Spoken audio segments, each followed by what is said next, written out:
దేవునికి స్తోత్రం. ఏదైనా మహారక్షణకర్తకు దేవదేవుడైన యెహోవా రక్షణ వాగ్దానం. మన దేవుడైన యెహోవా నామమును బట్టి అతిశయపడదాం. కీర్తన గ్రంథం 20:7. ప్రియా మహారక్షణకర్తకు దేవదేవుని బిడ్డలారా, ప్రభువైన యేసుక్రీస్తు ఘనమైన నామములో మీ అందరికీ నా హృదయపూర్వకమైన శుభాలు ఈ ఉదయకాల సమయంలో తెలియపరుస్తున్నాను. దేవదేవుని బిడ్డలారా, మీరందరూ బాగున్నారు కదూ? దినదినం ప్రతిదినం ప్రభు సన్నిధానంలో ప్రార్థిస్తున్నారు కదూ?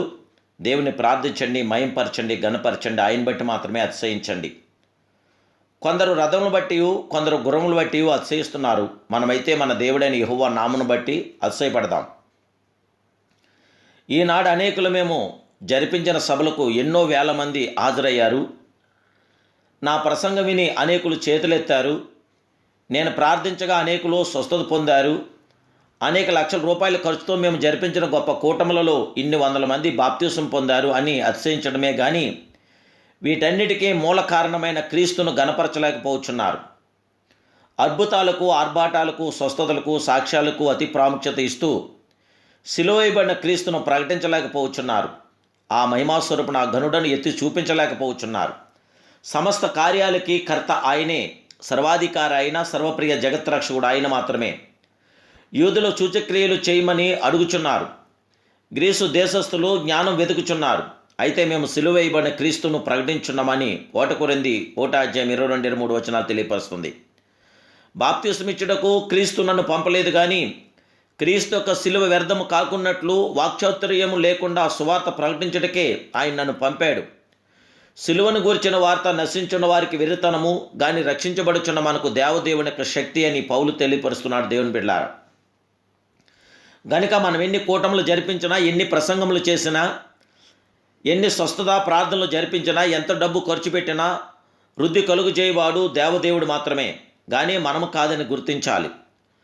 మనము చేయు పని అంతా వేయబడిన పునాది మీద, క్రీస్తు మీదనే గ్రహించాలి. ఆయన ద్వారానే సమస్త కార్యం మన జీవితంలో జరుగుచున్నది. సమస్త కార్యాలకి కర్త ఆయన మాత్రమే.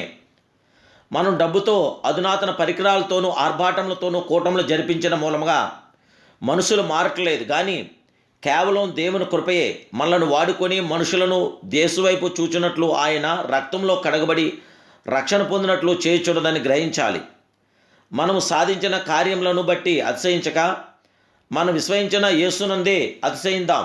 ఆయన ద్వారానే సమస్త కార్యాలు జరుగుచున్నవి. ఆయనే అద్భుత కార్యాలు చేసే అద్భుత దేవుడు. ఉజ్జీవ సభలు, సువార్త కూటములు అన్న పేరు మార్చి నేడు పండుగలు, మహోత్సవాలు, సమావేశాలను పేరుతో జనులు సమకూర్చుటే ముఖ్య ధ్యేయంగా పెట్టుకున్నారు. ఎంత విచారం దేవదేవుని బిడ్డలారా!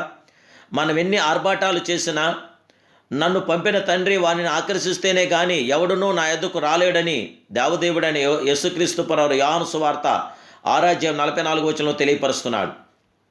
ప్రభు మాట మనము జ్ఞాపకం చేసుకోవాలి. ఆనాడు బాప్తిసమిచ్చే యోహాను ఒంటె రోమలు వస్త్రములు తోలుదట్టి ధరించి అరణ్యంలో నిలబడి ప్రకటించిన యెరూషలేము వారు, యోధా వారందరూ, యొర్దాను నది ప్రాంతంలో వారందరూ అతని యొద్దకు వచ్చి అతని గర్దింపుతో కూడిన బాధను విని తమ పాపములను ఒప్పుకొని బాప్తిసం పొందారని బైబిల్ మనం చదువుచున్నాం. రాబో ఉగ్రతను తప్పించుకున్నటకు మీకు బుద్ధి చెప్పిన వాడెవడు? మారు మనసునకు తగిన ఫలము ఫలించుడి అన్న ఖండితమైన బోధ విని అలాగైతే మేమేమి చేయవలనని పశ్చాత్తాపడుతున్నారు. అయితే దేవుడు పరిశుద్ధతను గూర్చి బహు తక్కువగా బోధించు ఈనాటి కూడికల్లో పాప పశ్చాత్తాపము, కన్నీటి రోదన కనబడలేదు. యోహాను బోధ విన్న ఆనాటి పరిచయులు, సద్దూకయ్యులు కూడా పశ్చాత్తాపడి బాప్తీసానికి సిద్ధపడ్డారు. అయితే ఈనాడు అయ్యో నేను నశించితనని పలాపించిన యెషయా వంటి ప్రవర్తలు, పాద్రులు ఏరి దేవదేవుని బిడ్డలారా! ఈరోజు తప్పక మనం ప్రార్థించాలి. దేవునికి విధేయతలు కలిగి జీవించాలి. ప్రభుతో నడిచేవాడు, ఆయన ప్రేమను, పరిశుద్ధతను పరిశీలించేవాడు తన స్థితిని గ్రహించి పశ్చాత్తాపడి తను తాను తగ్గించుకుంటాయందు ఆనందించాలి. అప్పుడే దేవదేవుని యొక్క ఔన్నత్యాన్ని మనం పొందగలదు. ఆయన గొప్పతనాన్ని గుర్తించిన వాడు తానెంత సంకుచితుడో, ఎంత అభాగ్యుడో గుర్తించి మోషే వలె ప్రభు ఎదుట సాగిలపడి నేను చేతకానివన్నీ ఒప్పుకుంటాడు. జనులు నీ ధర్మశాస్త్రం అనుసరింపకపోయినందున నా కన్నీరు ఏరులై పారుచున్నది అని కీర్తనాకారు 119:36 అన్న దావీదు వలె మనం అంగలార్చాలి. మన పరిచర్యలను బట్టి, మనం సంపాదించిన ఆత్మలను బట్టి అతిశయించక ఆయనను దేవదేవుని నామానికి మహిమార్థంగా మన ఎల్లప్పుడూ ఆయనతో కొనసాగాలి. దేవుని కృప వలనే గొప్ప కార్యములు జరుగుచున్నవి. ఆ దేవదేవుడి యొక్క కార్యాభివృద్ధి మన జీవితంలో జరగటానికి పరిశుద్ధాత్మ దేవునందు నిరీక్షణ కలిగి ఉందాం. మన బలహీనత నిందే బహు సంతోషంగా అతిశయపడదాం. ప్రభు ద్వారా మాత్రమే గొప్ప కార్యాలు మన జీవితంలో జరుగుచున్నవి.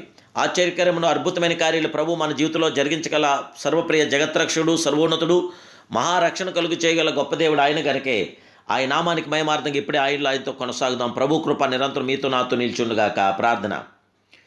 మహాపరిశుద్ధుడైన మా ప్రియ సర్వాధికారివి, సర్వోన్నతుడైన పరమ తండ్రి, ఈ ఉదయకాల సమయంలో మీరు ఇచ్చిన శుభాగ్దాన్ని బట్టి మీ స్తోత్రాలు.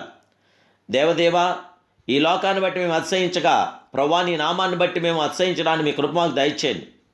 నాయనా, అశాశ్వత లోకంలో శాశ్వత నీ ప్రేమతో మేము నింపటాన్ని మీ కృప మాకు అనుగ్రహించండి. దయచేసి మీ బిడ్డలను మమ్మల్ని జ్ఞాపం చేసుకుని మీ సన్నిధి మాతో కూడా ఉంచి ఎల్లప్పుడూ నీ మార్గంలో మేము నట్టడానికి మీ కృప చొప్పున మమ్మల్ని బలపరిచి బ్రతికించమని యేసుక్రీస్తు పరిశుద్ధ నామమున ప్రార్థిస్తున్నాను పరమ తండ్రి.